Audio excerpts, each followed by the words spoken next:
नमस्कार विद्यार्थियों। हमने अब तक गोदान उपन्यास की कथा वस्तु और उसके मुख्य पात्र घोरी के बारे में विस्तार से चर्चा की। दोस्तों, मैं एक बात आपको बताना चाहता हूँ कि गोदान को पूरी तरह समझने के लिए आपको कड़ी वाइज पूरा देखना होगा। जब तक हम उसकी कहानी को नहीं समझ पाएंगे तब तक उसके चरित्रों, उसके पात्रों के बारे में कैसे उसके बारे में समझ पाएंगे। तो जो पिछली 5 जो कड़ी थी वो पांचों कड़ी मैं कथानक के रूप में मैंने आपको बताई। 6वीं कड़ी में होरी का चरित्र बताया और आज उपन्यास का जो सबसे अच्छा और दूसरा पात्र है गोबर, होरी का पुत्र। आज हम उसके बारे में चर्चा करेंगे कि होरी किस तरह का चरित्र का व्यक्ति था, किस तरह उसका चरित्र था, क्या उसकी सोच थी, कैसे वो व्यवहार करता था। सबसे पहले उसकी विशेषताओं में हम ये मान सकते हैं कि गोबर विद्रोही स्वभाव का था। जब होरी राय साहब के पास जाता था सहानुभूति प्रकट करने के लिए, वो सहानुभूति लेकर के जब वो लौट करके आता था, गोबर को दुख होता था, वो लड़ता था कि तुम क्यों चापलूसी करने के लिए उनके पास जाते हो। जब हम उनका कर्जा चुकाते हैं, ब्याज सूद समेत हम कर्जा चुकाते हैं, हम लगान चुकाते हैं, हमारा एक पैसा कम नहीं होता, तो क्यों किसी की आजीजी करें। वो होरी से लड़ झगड़ पड़ता था। धर्म कांड और कर्म कांड का विरोधी था। जो उस समय गांव में धार्मिक प्रपंच होते थे, धार्मिक मर्यादा जो गांव के जमींदारों ने या पंडितों ने थोपी थी, और कर्मवाद का सिद्धांत जो होरी मानता था कि हमारे कर्म में यही लिखा है, इनके कर्म में ये लिखा है, इस चीज़ का वो विरोध करता था। धार्मिक पाखंडों का वो विरोधी था, लेकिन बालक होने के कारण कोई उसकी बात पर ध्यान नहीं देता था। साहूकारों का वो विरोधी था, विद्रोह कर देता था। जब माता दी ने 30 रुपये के 200 रुपये मांगे तो वो कहता है कि बैंक का जो ब्याज दर है मैं उसके हिसाब से ही तुमको पैसा दूंगा। लेकिन होरी धार्मिक पाखंडों में उलझा हुआ था होरी, और उसके कारण उसकी बातों को अनसुनी कर दी गई। वो जमींदारों के अन्यायों का विरोधी था। जब होरी इस बात को कहते थे कि राय साहब कितने दुखी रहते हैं, उनके पास सब कुछ इतना बड़ा जमींदार है, जमींदारी होने के बावजूद वो दुखी हैं, गोबर उन्हें समझाता है कि नहीं, वो दुखी नहीं है। वो ये बताने की कोशिश करते हैं कि हम भी दुखी हैं। अगर वो दुखी हैं तो उनके पास इतनी ज़्यादा मोटर गाड़ियाँ हैं, इतनी ज़्यादा ज़मीन है, इतने लगान के पैसे उनके पास आते हैं। अगर चलो वो थोड़ा सा पैसा हमको दे दें, हमारी ज़मीन हम उनको देते हैं, है हिम्मत उनमें। लेकिन होरी उस बात को नहीं मानता है। समाज की ठेकेदारी प्रथा का वो विरोध करता है। ठेकेदारी प्रथा कि धार्मिक प्रपंच फैलाने के लिए पंडितों का काम, किसकी ज़मीन को किसको कर्जे में देना है, उस कर्जे के कितने पैसे लेने हैं, साहूकारों का काम, जमींदारों का काम और व्यापारियों का काम, जो हर समय शोषण की बात करते हैं, किसी न किसी चीज़ को प्राप्त करने की बात करते हैं। गोबर उसका विरोध करता है। भाग्यवाद का विरोध।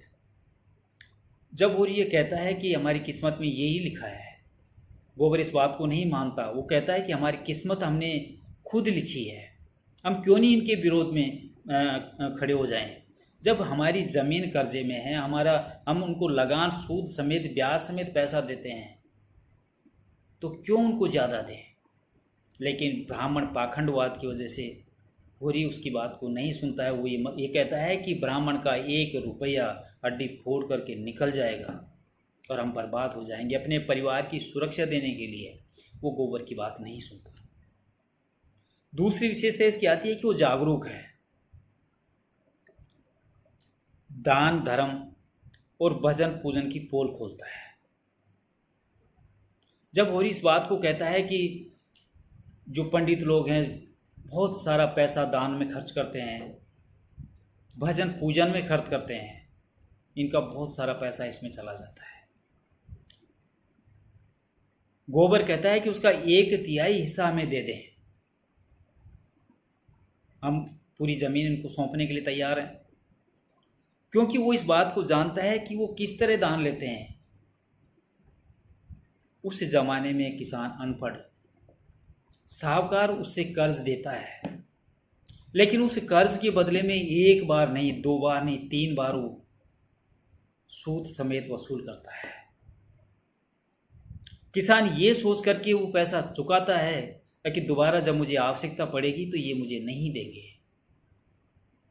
वो शोषण में पिसता चला जाता है और ये लोग जो समाज के ठेकेदार हैं उन्हें पीसते जाते हैं। गोबर को अन्याय का ज्ञान है, और वो अन्याय का ज्ञान उन्होंने किसी स्कूल से या किसी पाठशाला से नहीं लिया, किसी मंदिर में बैठ कर के वो ज्ञान प्राप्त नहीं किया, किसी जलसे के भाषणों को सुनकर के उसने ज्ञान प्राप्त नहीं किया। जीवन की पाठशाला ने उसे सिखाया।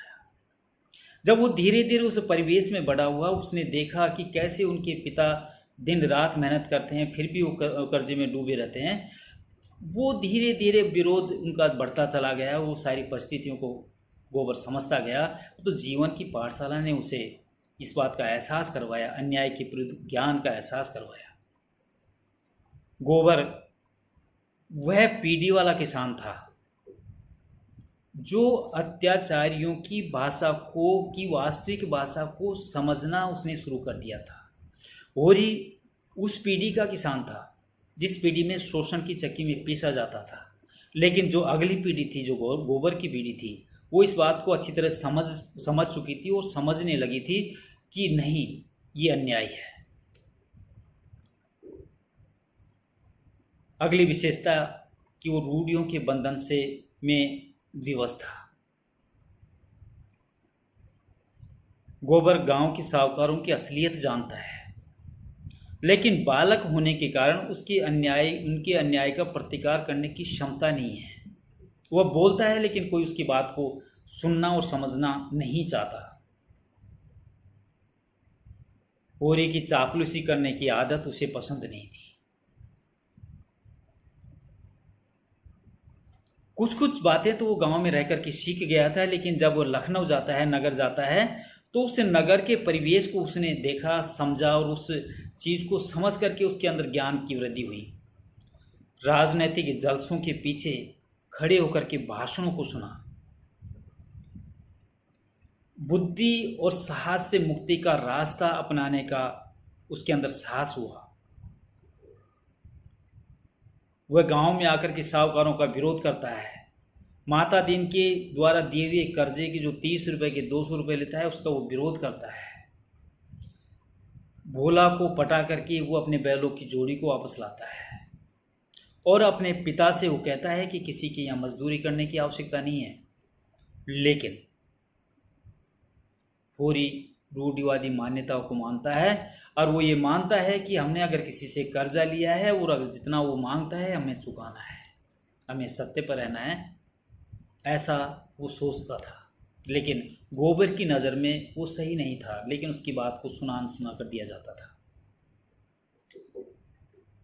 गोबर प्रेम की भावना से परिपूर्ण था। अभी बालक था, छोटा था, किशोर अवस्था में आया और किशोर अवस्था से धीरे धीरे वो बड़ा हुआ। भाभीयों के द्वारा हंसी ठिठोली गोबर से की जाती, तो धीरे धीरे उसके प्रणय का अंकुरित होने लगा। गाय लाने के बहाने वो बोला के घर जाता है और दुनिया से आंखें चार होती हैं। दुनिया भी विधवा है, जवान है, और दोनों में प्रेम शुरू हो जाता है, प्रेम होता है। और उस प्रेम के अंकुर को अंकुरित होने के बाद में उनके एक पुत्र का जन्म होता है। इस तरह के जो मानव स्वभाव होता है कि उसका भी स्वभाव प्रेम से परिपूर्ण था। गोबर अल्लड़ है। अगली विशेषता उसकी, वह दुनियादारी और प्रेम की पेचीदगियों को नहीं समझ पाया। अनजाने में दुनिया से प्रेम कर बैठा। वो जिस परिवेश में जी रहा था, जिस तरह उसके ऊपर तरह तरह के कर्जे होरी के ऊपर लगे हुए थे, उसको ये पता नहीं था कि दुनिया से प्रेम करने के बाद में उसका क्या असर होगा। और हुआ ये भी, जैसे ही दुनिया ने घर में प्रवेश किया, पंचायत ने उखा पानी बंद कर दिया होरी का, और आर्थिक दंड और अनाज का दंड दे दिया। वो दंड, वो कर्ज इतना महंगा पड़ा, इस बात का एहसास गोबर को नहीं था। उसने ये माना कि समाज में जिसके पास पैसा है उसकी इज्जत है, चाहे वो कितना भी कुकर्म करता हो, गलत काम करता हो, लेकिन जिसके पास पैसा है उसकी इज्जत है। और इसी सोच के साथ में वो गांव छोड़ करके लखनऊ चला जाता है, पैसा कमाता है।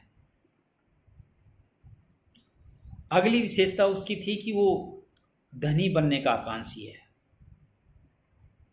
शहर जाता है और मिर्जा खुर्शीद के यहाँ 6 आने में नौकरी करता है। वो धीरे धीरे वो 15 रुपये में मिर्जा खुर्शीद उसे एक रहने के लिए कोठरी देते हैं और 15 रुपये महीने में उसे नौकरी पर रख लेते हैं। जरूरत पड़ने पर खुर्शीद ने एक बार उसे 5 रुपये मांगे, लेकिन उसने देने से मना कर दिया। जब उसके पास थोड़ा सा पैसा हुआ है, वो खोमचा चलाने लगा। बचे हुए पैसे को सूद पर देना शुरू कर दिया। जिस सूद का अन्यायी गोबर जमींदारों का विरोध करता था, आज उसके पास थोड़ा सा पैसा आ गया। उस थोड़े से पैसे में जो थोड़े पैसे बचे उसको सूद पर वो देना शुरू कर दिया उसने।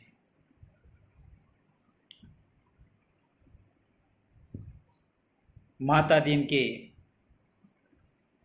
पैसे, जब वो समझदार हो गया, शहरी परिवेश को उसने जाना, तो दाता दीन से कहा कि तुम्हें बैंक के हिसाब से, बैंक के सूद के हिसाब से पैसे दूंगा, जिसको होरी ने मना कर दिया, क्योंकि वो रूढ़िवादी परंपरा थी। ब्राह्मण का पैसा उसे रखना गवारा नहीं था।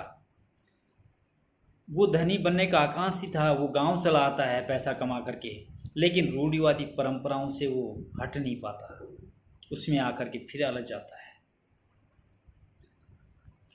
अगली और अंतिम उसकी विशेषता है कि गोबर निर्भीक है, वो किसी की परवाह नहीं करता है। उसने गांव के परिवेश को देखा और शहर के परिवेश को देखा। शहर में जाकर उसने जीवन का असली रंग प्राप्त किया। उसको इस बात का एहसास हुआ कि असली जीवन यहाँ के लोग जीते हैं, ये किसी से डरते नहीं है, ये कानून के ज्ञाता हैं और अच्छाई और बुराई को ये अच्छी तरह से समझते हैं। राय साहब को नजदीक से देखा। वह राय साहब जो दोगली बातें करता है, गरीब किसानों के साथ में सहानुभूति प्रकट करता है, उसकी जैसी बातें करता है, अपने आप को कर्जदार मानता है और जरूरत पड़ने पर अपने ही मजदूरों के साथ में अन्याय करता है। इस चीज को गोबर ने बारीकी से जाना। जब नौखेराम राय साहब का कारिंदा होरी के दिए हुए कर्ज के पैसे को लेने के लिए आता है, गोबर अड़ जाता है। वो कहता है कि तुम्हें सूद समेत पैसे हम दे चुके हैं। वो जमाना था कि एक बार दिए हुए कर्ज का 2 बार 3 बार ले लिया जाता है, क्योंकि कोई लिखावट नहीं होती थी, कोई कागज नहीं होता था, और साहूकार ने जो कह दिया वही एक कागज होता था। गोबर नौखेराम को फटकारता है कि हमने तुम्हें पैसे दे दिए, दोबारा हम पैसे नहीं देंगे, और उसे फटकार करके घर से बाहर निकाल देता है। गोबर उस पीढ़ी का प्रतीक बन जाता है जो भारतीय किसान जिस दरिद्रता में, कर्जे में डूबे हुए थे, उस दरिद्रता, उस गरीबी और उस कर्जे के परिप्रेक्ष्य से निकल करके दूसरे परिप्रेक्ष्य में जाने वाली स्थिति में थे। क्योंकि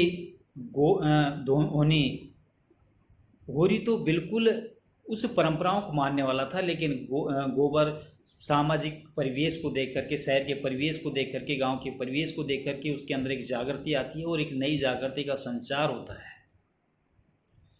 प्रेमचंद कहते हैं कि अंत में कि प्रोफेसर मेहता को इस वर्ग की कमान संभाल लेनी चाहिए और इन किसानों की इस पीढ़ी को जागृत करना चाहिए, ताकि उस गरीबी के जंजाल से वो छूट सके, इस कर्जे की मार से वो दूर हो सके। इस प्रकार हमने आज गोबर के चरित्र का चित्रण किया। होरी का चरित्र गोबर का चरित्र है। आगे इसी उपन्यास के किसी अन्य पात्र के चरित्र का हम जिक्र करेंगे। नमस्कार।